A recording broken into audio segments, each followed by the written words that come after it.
Good morning to you. Good morning. Good morning to you. Good morning. Good morning. Won't you share with a friend or two? Good morning. Good morning to you. You. Good morning. Good morning. Good morning to you. You. Good morning. Good morning to you. And many more, and many more, and many more. Good morning, good morning, good morning, and welcome, welcome, welcome to Daring Dialogues. I'm your host today, Shantae Charles. I hope that you are having a great and wonderful day, as we always hope. Today is Wednesday, and we are back reading our regular readings, but we're also going to be, because it is Happy April, because it is April and it is National Poetry Month, we are going to be periodically reading some poetry. And especially, I'm trying to find poetry and poets that people may not necessarily know or have heard of before. All right, so let's get into it. We're going to start out today by reading the opening devotional coming from Dennis Kimbrough, Daily Motivations for African American Success, April 2nd. Like Nobody's Business is the title. If a man is called to be a street sweeper, he should sweep streets even as Michelangelo painted, or as Beethoven composed music, or as Shakespeare wrote poetry. He should sweep streets so well that all the host of heaven and earth will pause to say, here lived a great street sweeper who did his job well. Martin Luther King Jr. There's a well worn story of a man who approached two masons who were laying bricks. He paused to ask each, what are you doing? The first laborer said, can't you see I'm laying bricks? He then walked over to the second bricklayer and asked, what are you doing? The workman looked off with a faraway mystic expression in his eyes and answered with pride, I'm building a cathedral, one whose spires will reach heaven itself, a structure that is an important factor in the spiritual life of this community. Both were physically doing the same thing, but the first laborer was occupied with his present task and the other was concerned with the ultimate goal. The quest for excellence gives dignity to a person. It gives character to a business. It gives satisfaction to customers. So long as you seek excellence and accept nothing less, your business will succeed like nobody's business. As Dr. King recited in many of his sermons, if you can't be a tree on the top of a hill, be a shrub in the valley. But be the best little shrub by the side of the hill. Be a bush if you can't be a tree. If you can't be the highway, just be a trail. If you can't be a sun, be a star. For it matters not in size that you win or that you fail, but be the best at whatever you are. Affirmation, I will never do less than my best. And good morning, good morning, good morning. I hope everybody is doing well. Um, I am going to limit our comments this morning to followers only. So let me go ahead and do that. But good morning to each and every one of you. You can show support to this broadcast by sharing it. That's a great way to show support.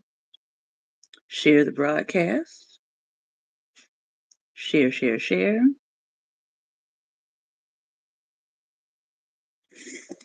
And subscribe if you so desire. All right, let's look at some poetry. I'm reading this poem from, this is an anthology. It's a new anthology of poems from all the way back. I'm going to say the first instances of poetry, and it is divided up into different sections. So there's folk poetry going all the way through to contemporary poetry, and see,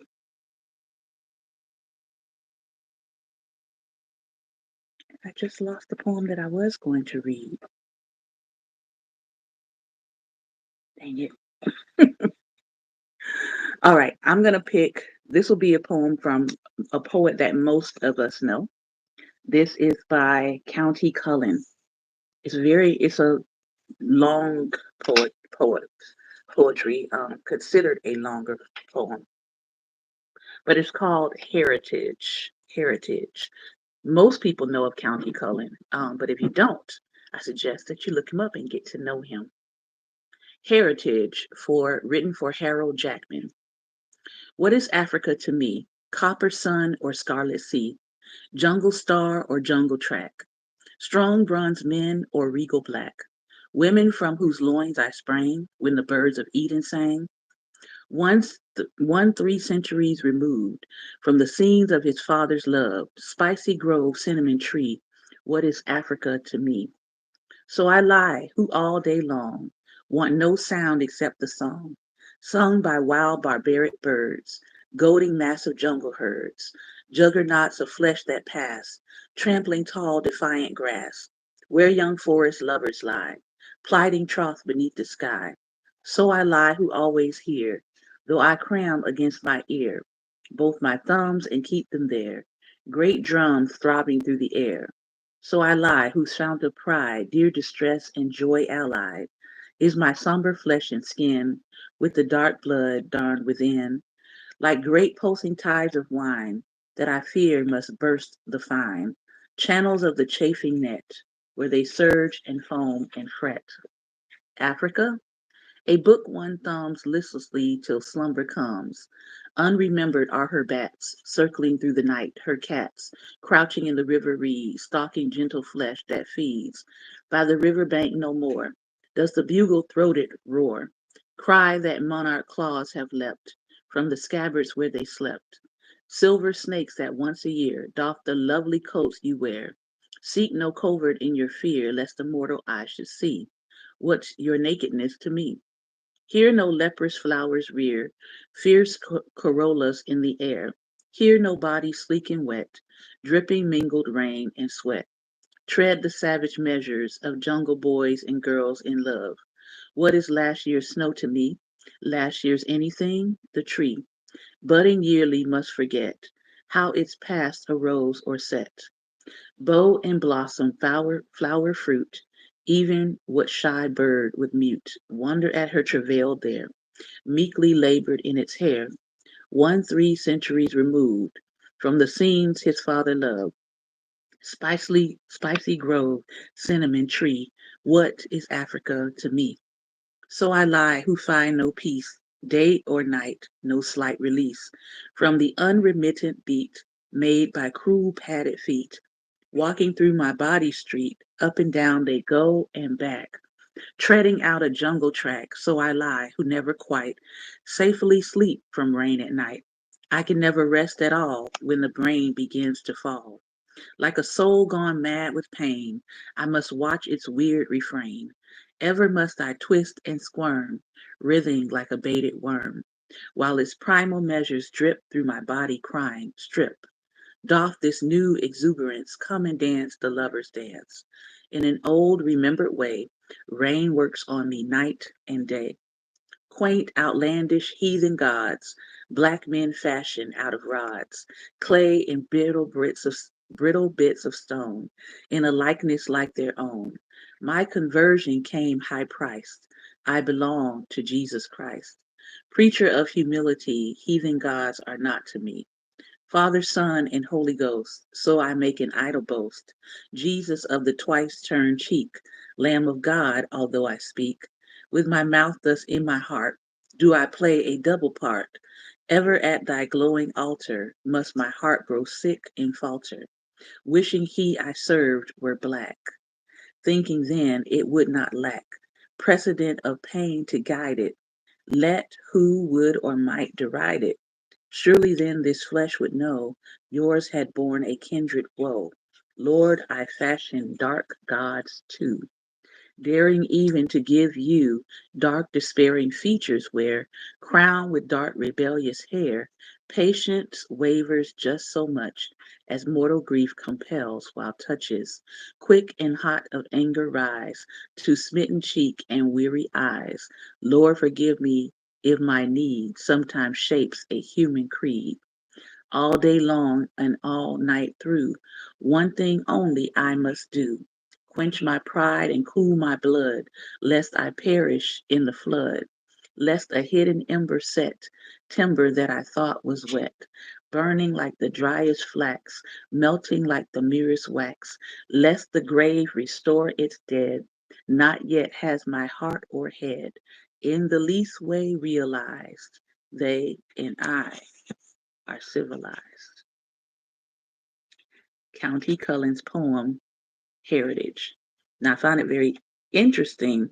I find it very interesting that at the end of his poem, he talks about how he wishes that God were black and that he has um, given his God the features of blackness.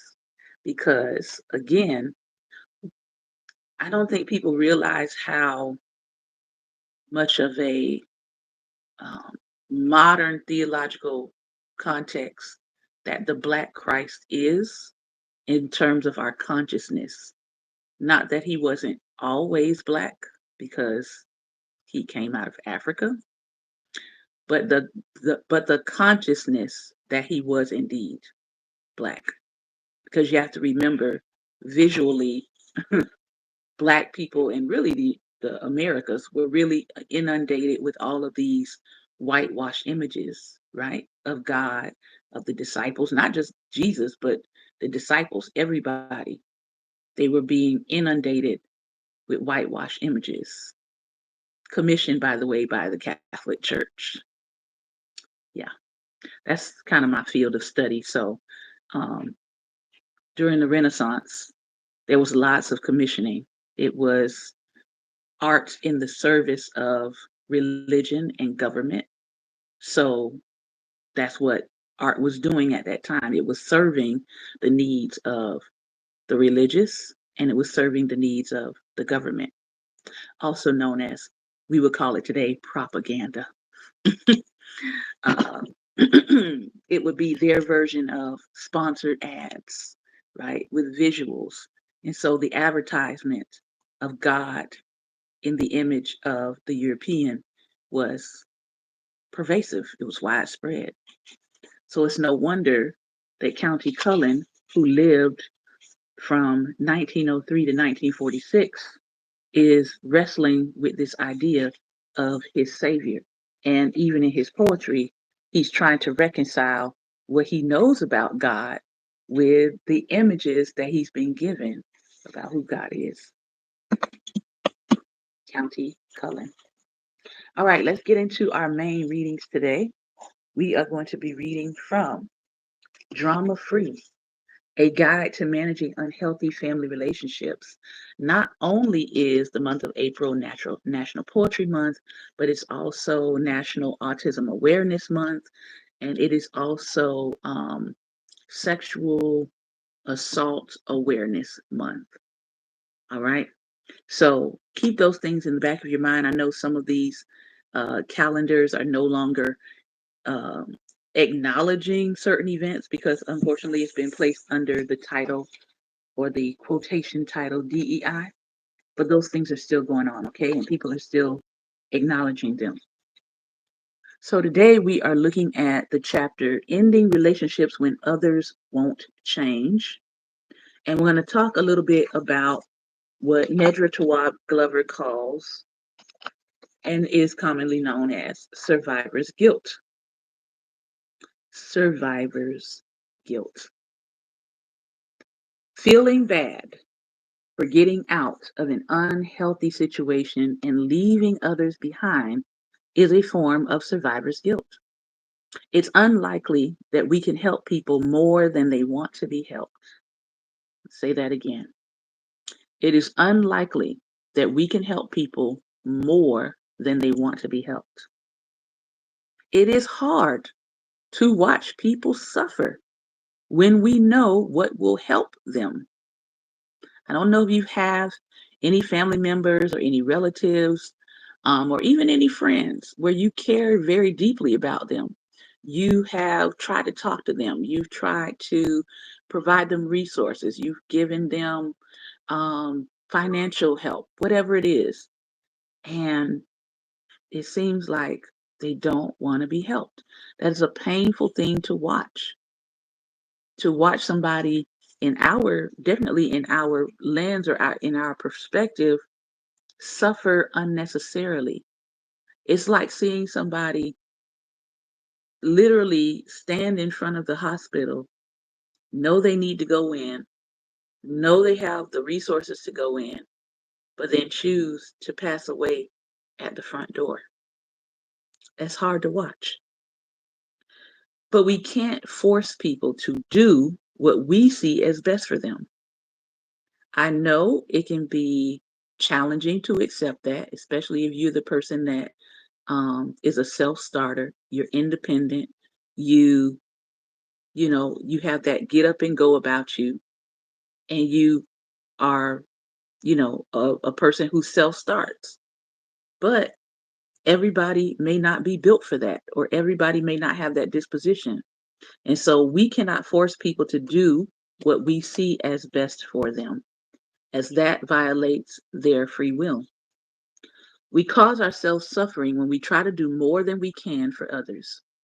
Older siblings sometimes experience guilt for leaving their siblings in chaotic home environments, for example. And not just older siblings, but sometimes it can be just the sibling that decided to walk away from family dysfunction. You don't necessarily have to be the older one. It can be painful to move on when we know those we love have to remain in the turmoil. But staying in chaos to be present for others isn't healthy. I'm going to say that again because, yeah, staying in chaos to be present for others isn't healthy. In the long run, leaving will likely put you in a better position to help than your siblings if they truly want to help. In the memoir, The Glass Castle, which was really, really popular around, I want to say 2011, 2012, I actually wound up living for a time in the region where this person grew up. And she does a good job of describing that rural environment. In the memoir, The Glass Castle, author Jeanette Walls described leaving home before completing high school, and most of her younger siblings later followed suit. Only their youngest sister chose to stay with their parents into young adulthood. As the oldest, Jeanette Walls was sad to leave her siblings behind, yet she knew she couldn't stay and save them. Building a life and inviting them into it would be more helpful than living in chaos alongside them. And ultimately, she couldn't save her youngest sister because her sister didn't want to be free. We can let go of guilt by acknowledging that not everyone wants the same things as we do, or that they might not currently have the tools to make a change. Sometimes, even being around someone in small doses is still too much. She's going to give us a scenario here from her practice. Dana wanted a relationship with her brother Carlos, so she tried for years. When he stole her identity, she forgave him. Then he started pressuring her to communicate with him more often. She couldn't. Giving Carlos more access only gave him more opportunities to take advantage of her.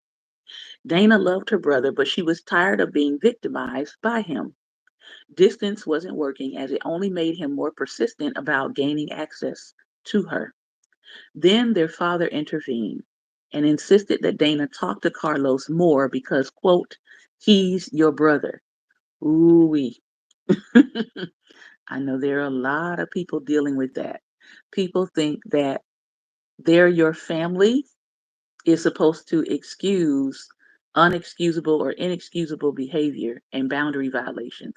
It doesn't.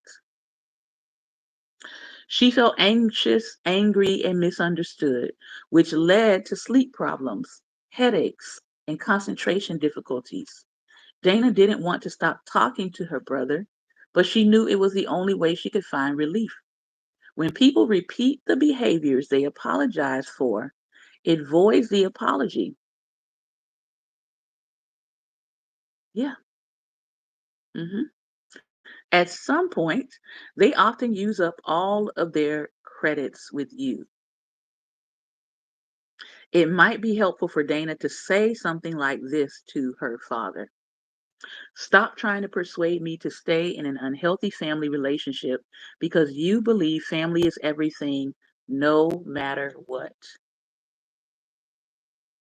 Sometimes I look at people's family dynamics and I say to myself, how much dysfunction goes unaddressed because your family motto is family over everything, no matter what.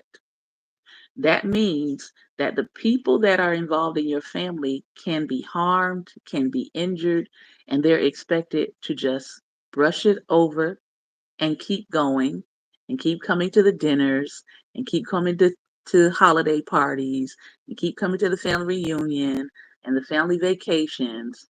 And there's no redress for people when you say family is everything no matter what. It's the no matter what caveat that people exploit in a family. You're advising me to stay in a harmful, abusive, and intensely stressful situation. Encouraging me to push through this is not supportive. Please help me do what's best for me, even if you would personally do something different. I've tried everything I could to stay in this relationship, and now I'm ready to release it with love. How to handle someone choosing to end a relationship or be estranged from you. Sometimes, when you want to reconnect, you might attempt to force the other person to speak to you. Respect their boundaries and distance. Go to therapy and get help with grieving your relationships. Some of us think that therapy is only for um, severe mental illness, um, or dealing with the trauma of maybe sexual abuse. But no, sometimes you need therapy to grieve relationships that are no longer possible. Make necessary changes in other relationships to ensure they remain healthy. Now, her last section I'm going to read here is entitled Toxic Forgiveness. Ooh-wee. Which is actually going to lead us into tomorrow's book, which is Failures of Forgiveness, what we get wrong and how we can do better. So let's take a look at what she has to say here about toxic forgiveness. Toxic forgiveness is an unhealthy way that people pretend to be unharmed, over it, or forgetful of the offense. Forgiving to keep the peace or as a way of people pleasing is not healthy for your mental health or your relationships. You need to take time to process your pain, to slowly rebuild trust with people who have violated it, and decide if you need to show up differently in the relationship with said person. Forgiving and forgetting is not a realistic approach to moving forward. In most cases, we aren't really forgiving and forgetting, we are forgiving and repressing.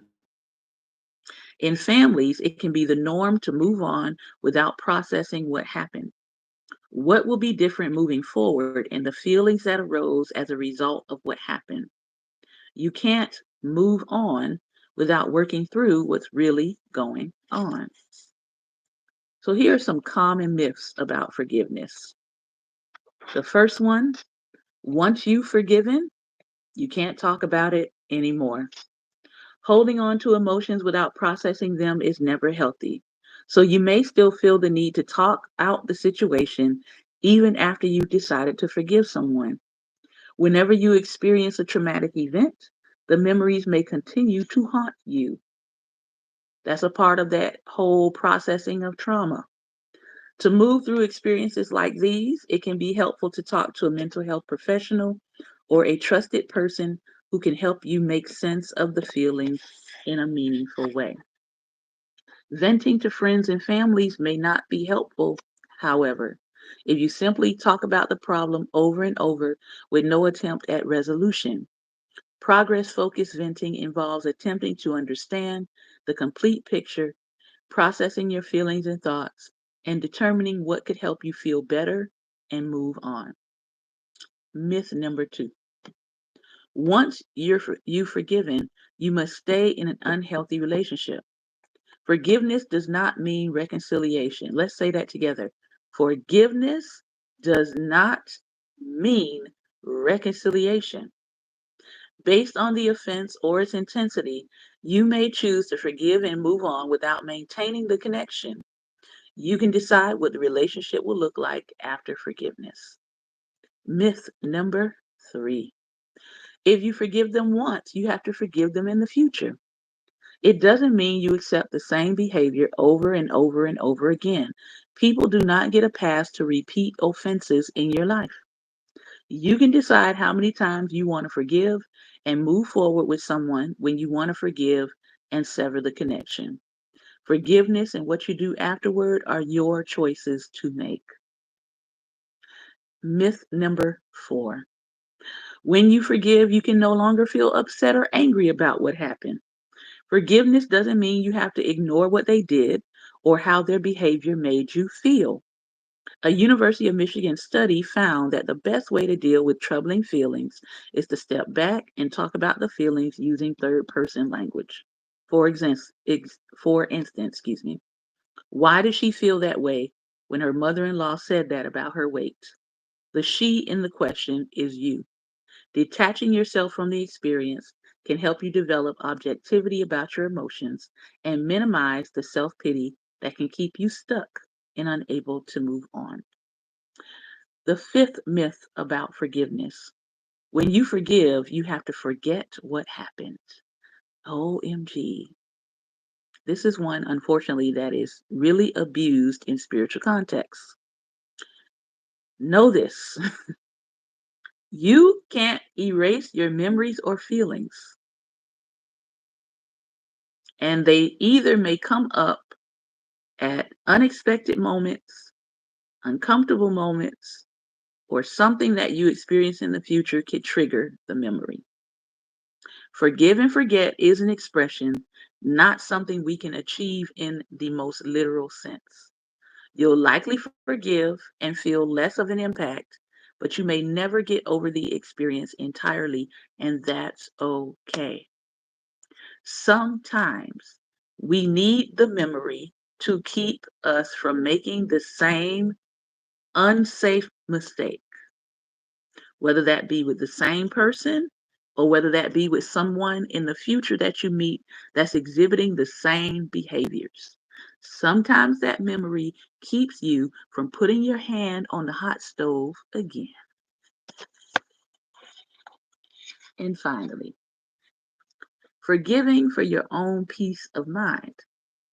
The hardest people to forgive are those who don't believe they harmed you in the first place. And they don't apologize or ask for forgiveness because in their mind, they didn't do anything wrong to you. Therefore, when you forgive them, you have to do it for your own sense of closure and to reduce the many negative thoughts that you might be having about them. While forgiveness is not certainly required, it does make some of us feel better. With forgiveness, we can give ourselves peace. But remember, with people like these, it can't be that you are going to get their or gain their apology, especially if they don't feel like they did anything wrong to you. Even though not everyone and everything deserves our forgiveness, it does feel freeing to forgive.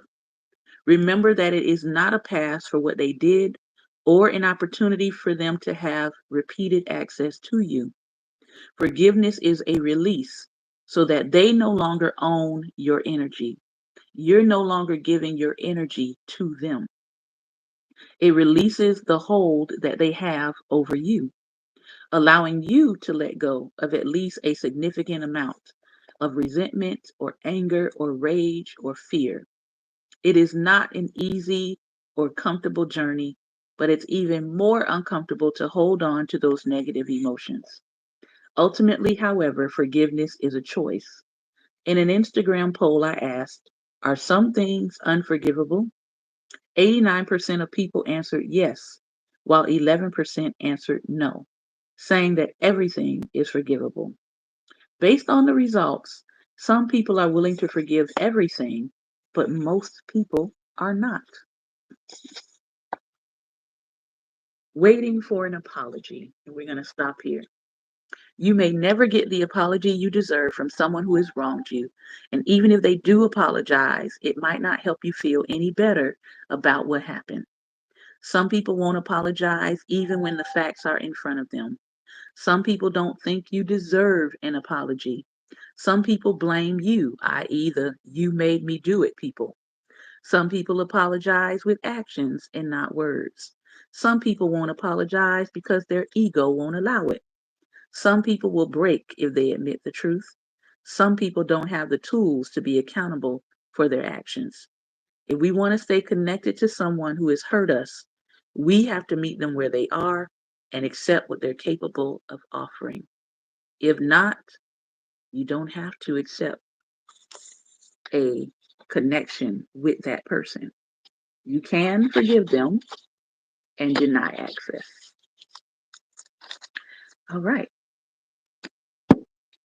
I was reading today, if you're interested in the book, I was reading today from Drama Free by Dr. Nedra Glub Tawab. All right. I am going to, Ben, I'm going to send you the invite. Let's see, copy. I might pause for a moment, but I will be back. Hold tight.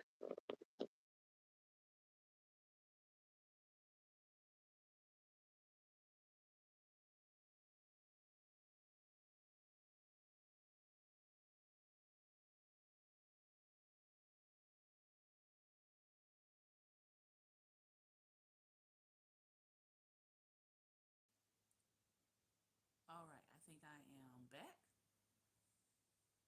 And yeah, so I have sent the link out, and hopefully you have grabbed that link and you're able to get on. We shall see.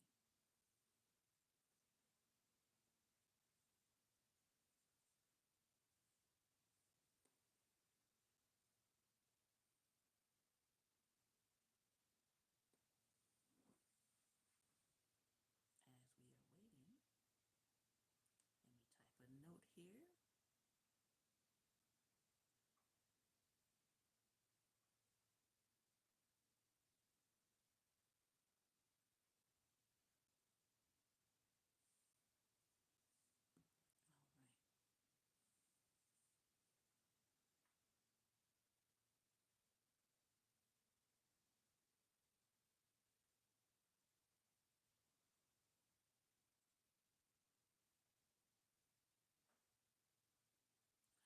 All right, and then you can let me know. Okay, it says when I click on it, it brings me back to the beginning of the broadcast. Oh, why, oh, why? Okay, copy.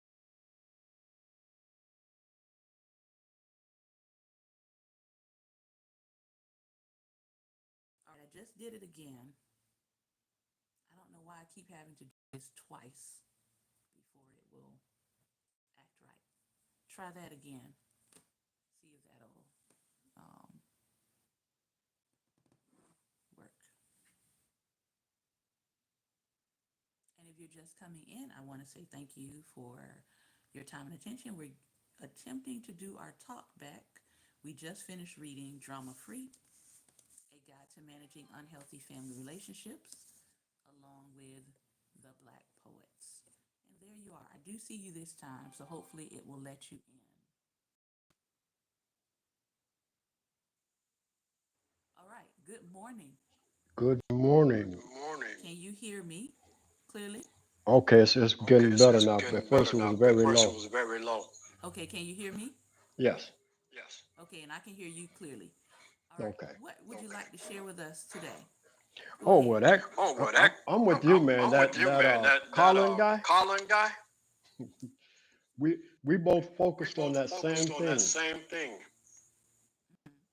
Jesus is black, Jesus is black. but we've been But taught we've been a taught whole a nother thing. whole nother thing. A lot of people have been taught a whole nother thing.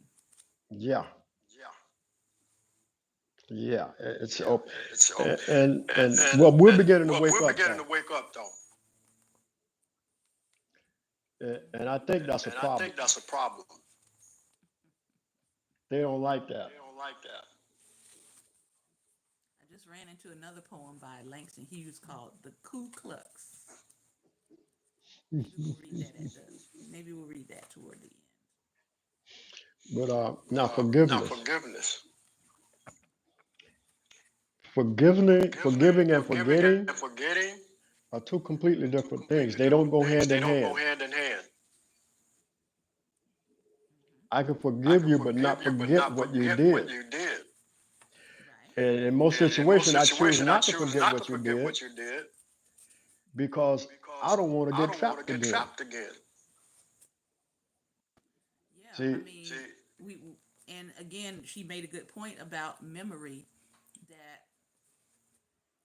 memory, you can't completely get rid of your memories. hmm There are things that come up that trigger you back into a memory of what happened to you.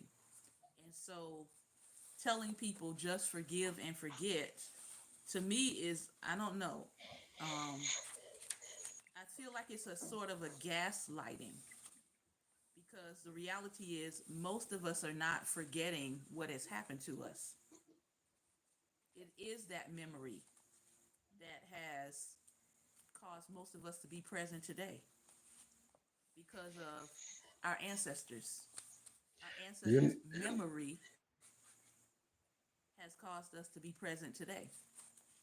hmm now I'm going to say Now I'm this. going to say this. Go ahead.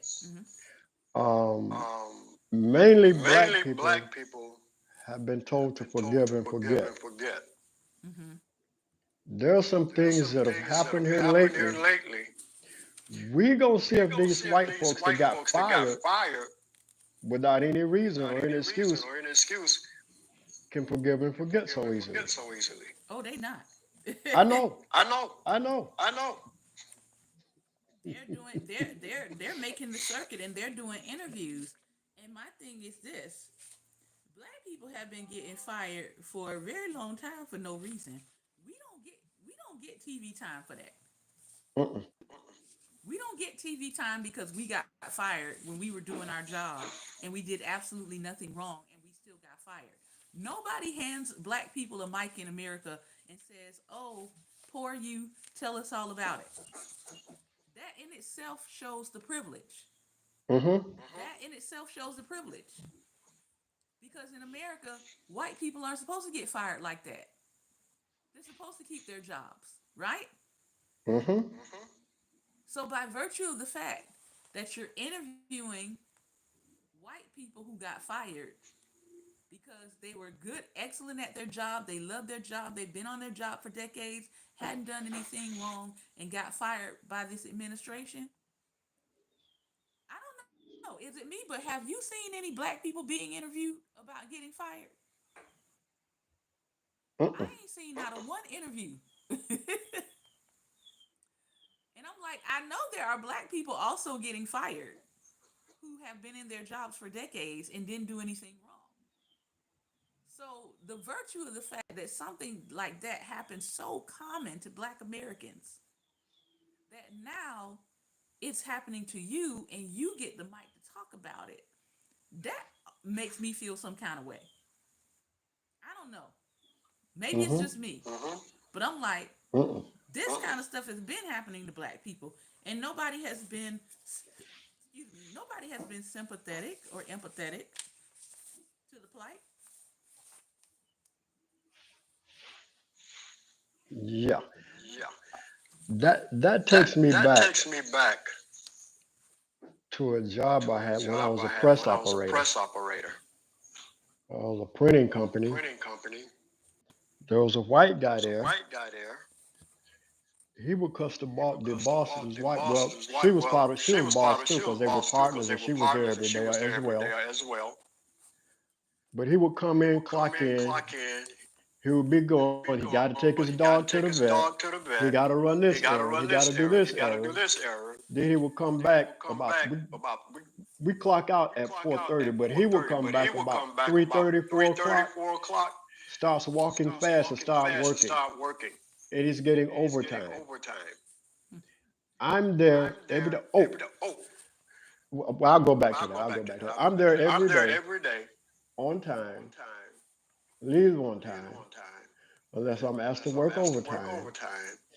And I had a mark on a few pages on one job, and I got fired for it. Meanwhile,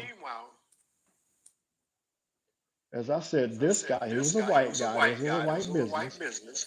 Now, I found out after I got fired, some of the coworkers told me that when I walked in there and she found out who I was, because she talked to me on the phone when I called inquiring about the job. Her husband had me to come in that weekend, get on the press, see what I could do. He paid me some cash money and asked me when can I start. He knew I was black. He didn't have an issue with it. They said when I walked in and she realized who I was, she said, I didn't know he was black. See, but I got fired for something small. He kept his job for calling her a B,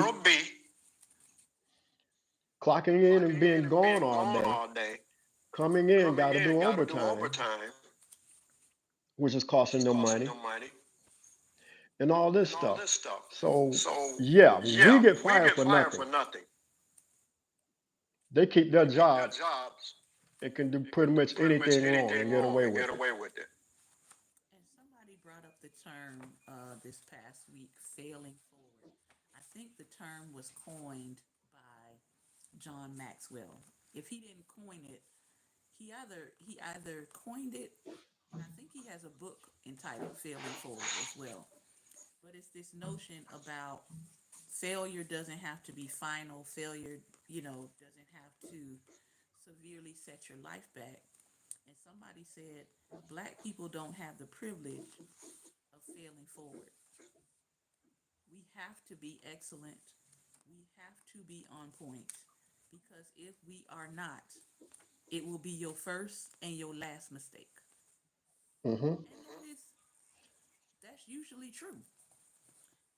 And so they said this notion of failing forward comes from the lens of a white male who has lots of privilege and has had lots of privilege in the business world. And they said there's no um, there's no greater example right now that we can see than what happened with the signal chat, right? All of these people that you take you take a whole bunch of black leaders, black military leaders, say during the Obama administration, and people found out that they had been talking about war plans in a group chat on Signal. There would have been immediate firings, right? There would have been Hmm. immediate calls for a congressional hearing to have them come before Congress and explain what they were doing and why they were doing it. There would have been non-stop televised news of this egregious breach of confidentiality, of military strategy, a betrayal of the American people. Like we would still be on a 24-hour news cycle if everybody in a group chat was black and had done the Hmm. same thing. So the fact that these people still have jobs, Mm-hmm. the fact that they have now uncovered that they are now using unsecure Gmail accounts to still talk. Yeah, all of that tells us all we need to know about where we are in this moment in history. Mm-hmm.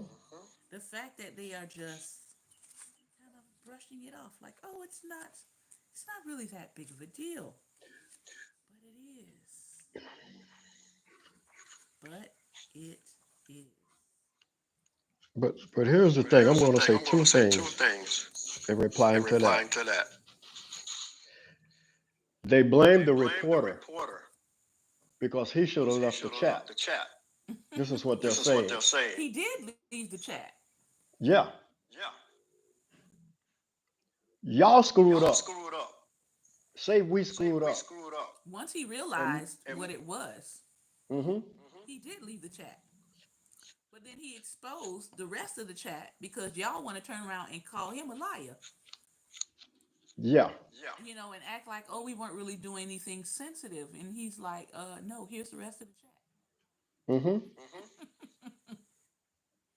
Right. Like I And said, if they and like said we someone, screwed up, mhm. okay.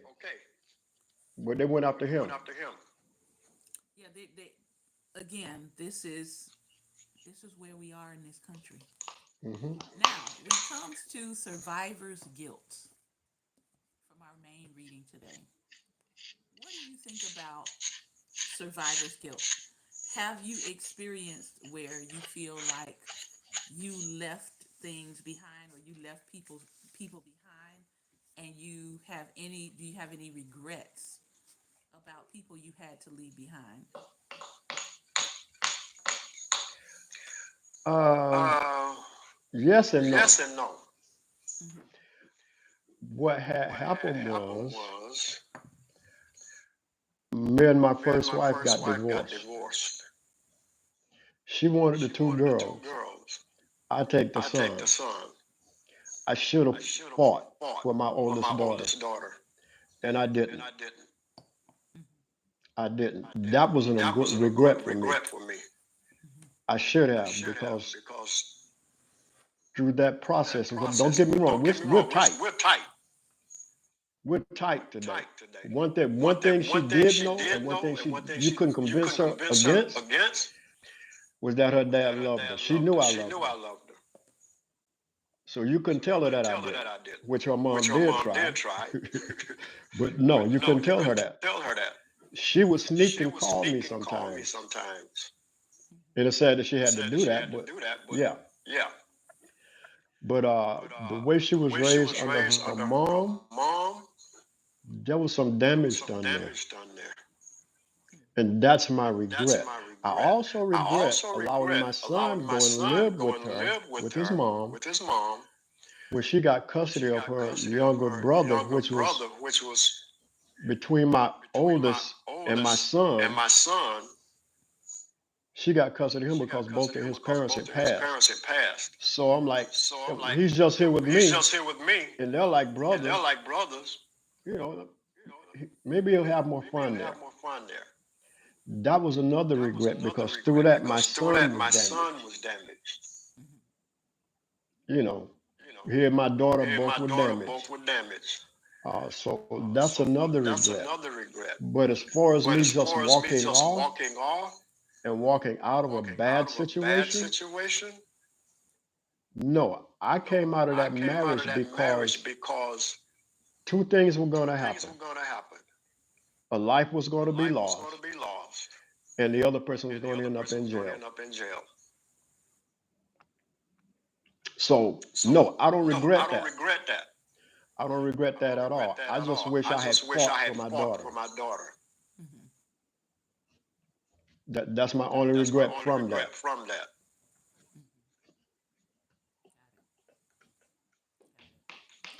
Got it. I don't necessarily know that I have survivor's guilt, more so for any person. but I do think about how different my life would be had I remained in my neighborhood that I grew up in. Um, there were so many people that I grew up with that did not live to see 18. That was an epidemic in my community. So my mother, and my sister and I had a conversation about it because my sister was like, Mom never told me that. I said, well, she told me. I don't, parents deal with their children based on what they see in them, right? We don't always Mm-hmm. understand that as young people. But my mother sat me down again. She was always sitting me down having these talks. um, my mom sat me down and said to me, when you graduate and you go off to college, do not come back to live here. She said, you can come back to visit, because you have relatives and other family members here. You can come back to visit, spend a couple days, maybe a weekend, but do not come back to live here. Do not move back to this community. And I know that some people would look at that and say, well, why aren't you back, helping your community there? Well, right now, my community has pretty much been gentrified. A lot of the people that lived in my community no longer live there. A lot of the older people have passed away. A lot of their properties have been sold to the highest bidder.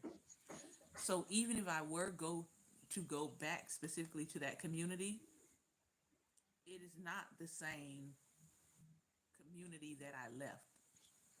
So there are some of my childhood friends. I could probably name maybe two or three that are still in that neighborhood. They've gone on. They've done good things with their lives. Some of them have gone to college, graduated, those kind of things. But my mom was essentially saying to me, this community has brought with it so much trauma to our lives that I don't want you to feel like you have an obligation to come back into this space just because I am here. And she was dead serious. And so I took what my mom said, and I've been back. I've visited, but I have not said I want to come and live here. Now, because of course of what's happening in Florida, you right now couldn't pay me to come live in Florida. You couldn't, because of who is over Florida. The spirit that is operating at the head of the state um, is antithetical to everything I'm trying to do right now. So me coming there would be like Harriet going back to the plantation. Like that's what it would be um, for me in terms of what I know that I'm supposed to be doing. But I think about, like I said, I think about the people um, that are no longer here that did not survive the manufactured ghetto, because the government did a really good job of manufacturing the worst possible conditions for me to grow up in. And I say that with all sincerity. Every single day was like, whoo, I'm alive. Hmm. Like literally, every single day was, can you stay alive? Even if you're just walking down the street going to the corner store, there was some danger involved between your house and the corner store and getting back home. So for me, growing up daily, it was a daily, can I survive? So if it wasn't guns, if it wasn't drugs, if it wasn't um, sexual promiscuity and teen pregnancy, like it was almost like pick a corner. You go out of your house, pick a corner, any corner. Something that can entrap you and make sure that your life goes down a trajectory of despair and inability to get out was on every corner. And so when you grow up in that environment, you have to have a mother that's raising three children without fathers. You have to have a mother that's almost like a military sergeant. You gonna go, you got 3 minutes to get there and get back. Don't stop, don't talk to nobody, don't answer no questions. Go get exactly what I told you to get and come back home. Don't be taking no pit stops. Don't be hanging around no corners. Don't be trying to, sneak off to the park and get on the swings for a little bit before you hit. No, you have a trajectory. That's how I was raised. And my mom would talk in military time. Okay, you got 100 hours to be where I told you to be. And if I get over there and I see you not where I told you to be, oh, it's gonna be something, and you ain't gonna like it. Mm-hmm. So that militancy, okay, for a quirky, creative, um, losing track of time child that I was, it clashed all the time. Because my mom was like, "What in the world is going on with this girl's brain? What is going on?" But once she got me through, because my mom, again, she had talks with us. When I get y'all through high school, my mom was like, "Your high school diploma does not belong to you." You know some of those parents. I know a lot of them. Mm-hmm. Your high school diploma don't belong to you in a black household. Oh no. Your high school diploma belongs to your parents. And so in black households, you usually have to order a copy of your own diploma because the original one with that little cardboard thing with the high school name on the outside and the insignia, oh, Mm-hmm. that's going in your mama or big mama's curio cabinet.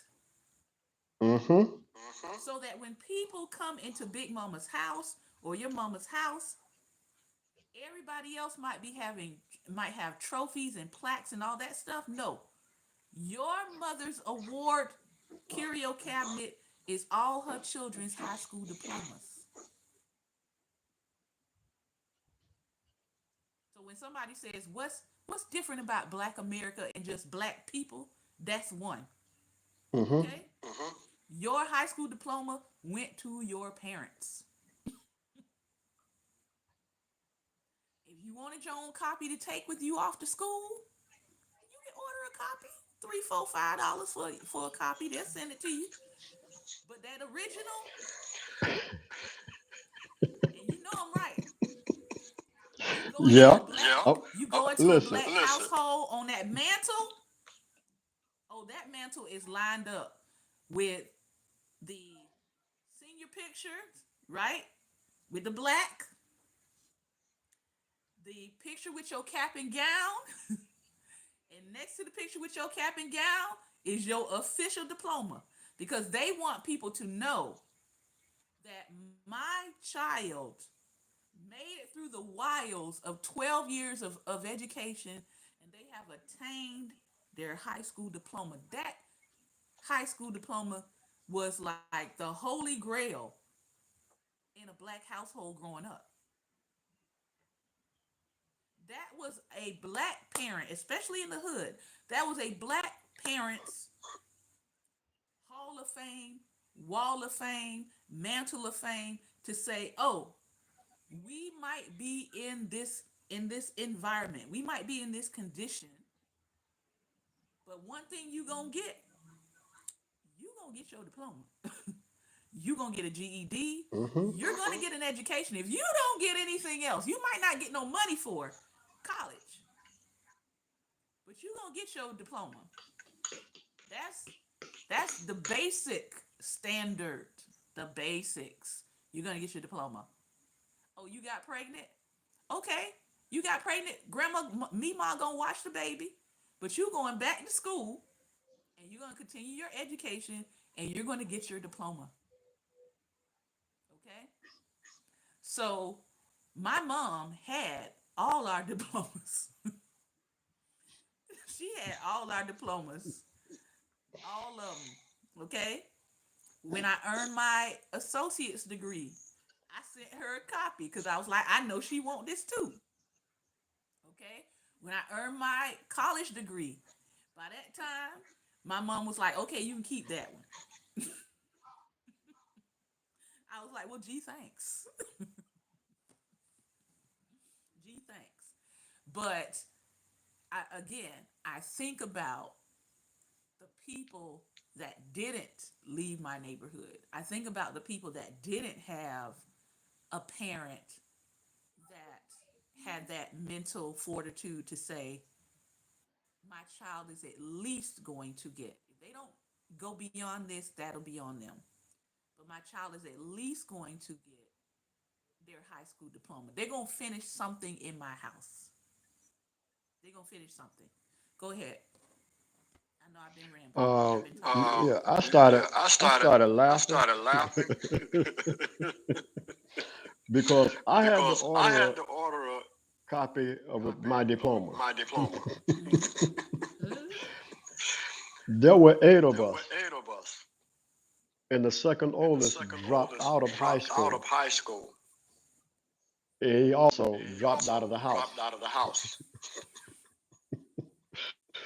But But imagine seven imagine high 7 school high school diplomas, diplomas. Mm-hmm. Oh, I know. 7 7 graduation pictures, graduation pictures. Mm-hmm. Yep. my trophies My in trophies in sports, sports. and my sister My next to sister me, next to her me, trophies her in trophies in basketball. basketball. Mm-hmm. They was there They at was mama's there at house. mama's house. Oh yeah. Any Any award that we award won in that we high won in school, high school, anything we won in anything high we won in school, high school, that wasn't that ours. wasn't ours. You know That when that was you know Miss that was Miss that was that was that was Miss when Sarah I Annie Miss Sarah Letitia Ann and Letitia Magali Lockett. Magali Lockett. Right. When I was when was I? Was like 22. My mom had put together a photo album for myself. I still have mine. I gotta find it. It's in storage. She put together a photo album for me. She put together one for my brother. She put together one for my sister. When I was 22, right before I got married, my mom gave me that photo album of all my stuff. She was like, "You can finally have your stuff." And it's pictures of me from when I was like 2 on up. It was my certificates, awards from kindergarten all the way through high school. I had awards in there for all kind of stuff. I'm like, I don't remember this. I had MVP awards. I had artist awards. Like I had citizenship award. Like all of that stuff. My mom put it together and made my own photo album for me. Now, unfortunately, the place she was in caught on fire before she could give my brother and my sister theirs. So they don't have theirs unless our family members who took pictures of us when we were a child, they're like slowly rolling out pictures they have of us because that's all they have. But I have any pictures that they're in with me, those are like our pictures that we have of when we were children because they don't have their own. So, parents, when it comes to this, they're serious about it. And I don't blame them. I don't blame them. Um, But yeah, when I think about survival guilt, I always go back to my childhood and thinking about the processes and the ways that my mom raised us to help us to navigate all of the traps that were set up for us to fail because she Hmm. knew they were there. She saw them. She made us aware of them. She did not send us out into the world unprepared for life. That I can give to her. and even dealing with her own trauma, even dealing with being diagnosed later in her life, um, with her own mental things that she has to work through. She did what she could in the capacity that she could to make sure that we met the baseline. And the baseline for her was you all are going to graduate. You're going to have some necessary skills so that you don't have to rely on me for forever. And her other caveat was if you bring a child to my home, you're going to have to find a way to raise that child. And she made that very plain to us. She was like, listen, I'm not going to be responsible for raising a child. You're going to have to do that. So, guess what? None of us brought her no kids home. Just saying, none of us, male or female, brought her any kids home because we understood what time it was. She was not going to be the nana that watches your children while you go out and do whatever you want to do. No, that was not going to be it. She was like, no, you're going to be responsible for what you bring. And so, um, yeah, because I've had that foundation um, of not just a parent saying I love you and I care about you, but also a parent saying I want to prepare you for a world that already does not accept you. She didn't hide racism from us. She didn't shield racism from us. We saw how racism played out in her own life, in her own career. Um, so she didn't try to shield us from those things. And I feel like right now we have a group of young people that are not fully prepared for the shock of racism.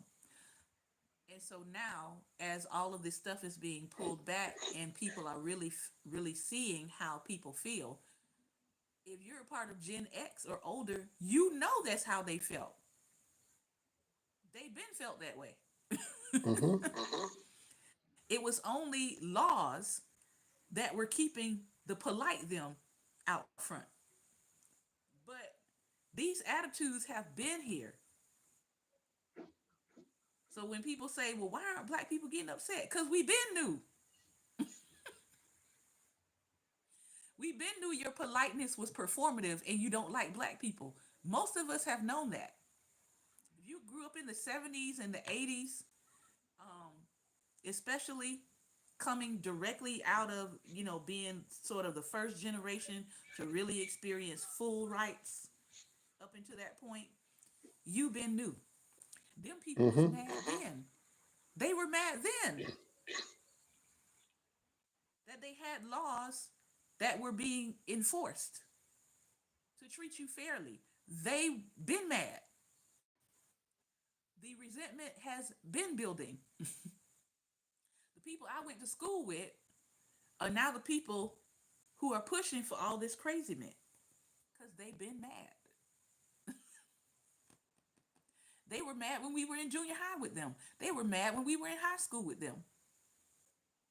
They're just now in positions of power to bring back all the stuff that they parents and their grandparents wanted. That's what we are. That's what we're seeing. You're seeing the people who've been mad that they ever had to show any kind of civility. They never wanted to show civility. Final thoughts, because I know I'm over time. Well, look, Well, look, I'm gonna I'm gonna end on what end you on were what you were saying, saying, make a make a comment, comment, because they like to because they tell like us to to tell get us to over get it, over it, but yet they've yet they've never gotten never over gotten it. over it. Never. And that's why they're And that's trying to why they're go trying to back go to it. back to it. Mm-hmm. Absolutely. Absolutely. And they have been coached and schooled by their parents and their grandparents to go back. Hmm. They've been waiting on this moment to make granddaddy proud, to make mama and daddy proud by taking us back to what their parents and their grandparents were used to. Because who wants to go back to the golden age? Who who was alive then to experience the golden age? Okay? So if they're trying to harken back, you got to ask the question, who are they pleasing by harkening back? Who are they doing this to the honor of by harkening back? To the people who raised them to just be patient and wait a little while till we get you back in, till we get back in power and we can reenact the things that we had going for us before all of these uh, niglets came to power. I mean that's the attitude. And so we have to prepare young people to deal with the truth, seeing things as they are, while pushing and pressing forward into a world that we want. But I need you to see things as they are, not just how you hope them to be. We can Hmm. work toward how you hope things will be, but right now I need you to see things as they are and prepare your mind. Yeah, let's do that. This has been another episode of Daring Dialogues. I'm being your host today, Shantae Charles. I know I have said quite a bit today, and I hope that you will take it in and that you will hear and that hopefully you have learned from what we have read today. We have read from Daily Motivations, we have read from The Black Poets, and we have read from Drama Free, a guide to managing unhealthy family relationships. We talked about survivor's guilt and forgiveness, toxic forgiveness. Tomorrow, we'll be looking at forgiveness more in depth from another book by Dr. Maisha Cherry called Forgiveness, What We Get Wrong and How We Can Do Better. The failure of forgiveness. All right. So we'll continue that talk tomorrow. Remember, light is the most daring opposition to darkness. So continue to go out and be what? Light. Light. Take care, Light. everyone. Be well, and most importantly,